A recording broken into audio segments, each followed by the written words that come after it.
আসসালামু আলাইকুম প্রিয় বন্ধু। এখানে যে পেঁপেগুলো দেখতেছেন এগুলো কিন্তু টপ লেডি পেঁপে।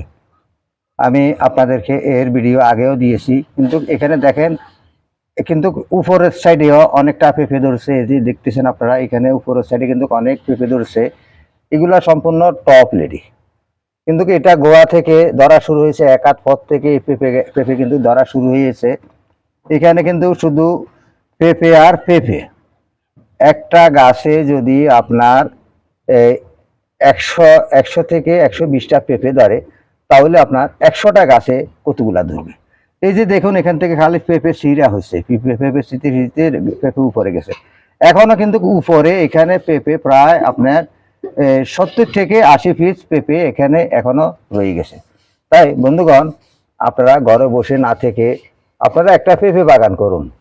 আপনি একটা পেঁপে বাগানের মাধ্যমে আপনি অবশ্যই সেখানে আপনি সফলতা পাবেন। তাই বন্ধুগণ, সফলতা এমনিতেই আসে না। সফলতা পেতে হইলে আপনাকে অনেক ধৈর্য ধারণ করতে হবে, অনেক কষ্ট করতে হবে। তাই আপনারা ঘরে বসে না থেকে আপনারা 100টা গাছ দিয়ে শুরু করুন, 50টা গাছ দিয়ে শুরু করুন। একটা গাছের থেকে যদি আপনার 4,500 টাকা আয় হয়, তাহলে 100টা গাছে কত টাকা আয় হবে সেই হিসাব করে আপনারা গাছ লাগান। কারণ আমি যে গাছটা আপনাদেরকে দেখাচ্ছি, এই পেঁপে গাছটা, শুধু এই পেঁপে গাছটা, পাশে আরো গাছ আছে।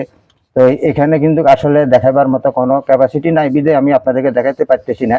আপনারা একটা গাছ থেকে অনুভব করুন। তাহলে একটা গাছে যদি 100 থেকে 120টা পেঁপে ধরে, আমি 100টাই ধরলাম। একটা পেঁপে যদি আপনার এই 50 টাকা করে পাকা পেঁপে বিক্রি করেন, তাহলে 100টা পেঁপের দাম কত বন্ধুগণ? একটা পাকা পেঁপে যদি আপনি 50 টাকা হারে ধরেন, তাহলে আপনার 100টা পেঁপের দাম কত? 5,000 টাকা, তাই না? অবশ্যই। তাহলে আপনি 100টা গাছের থেকে যদি আপনি 5,000 টাকা করে পান, তাহলে কত টাকা আসে? 5 লক্ষ টাকা। আমি 1 লক্ষ টাকা বাদ দিলাম, আমি 4 লক্ষ টাকা দিলাম। একটা গাছে 4,000 টাকা আয় দিলাম। তাহলে আপনারা ঘরে বসে কেন থাকবেন? আপনারা একটা পেঁপে 100টা পেঁপে গাছ লাগান, 50টা পেঁপে গাছ লাগান। অবশ্যই সেখান থেকে আপনি আয় করতে পারবেন। আয় করতে হইলে আমাকে আপনাকে কষ্ট করতে হবে। মানুষে বলে না, মুরব্বীরা বলতো, কর্মে আনে সুখ, অলসে আনে দুঃখ। আমরা অলস করি কেন? বসে থাকবো। আমরা বাপের আশা কেন করব, মায়ের আশা কেন করব, বড় ভাইয়ের আশা কেন করব? কারণ আমার নিজের পায়ে নিজেকে দাঁড়াইতে হবে। আমার ভাগ্যটাকে আমি পরিবর্তন করতে হবে। অবশ্যই আপনারা আমার কথাগুলো বুঝতে পারতেছেন।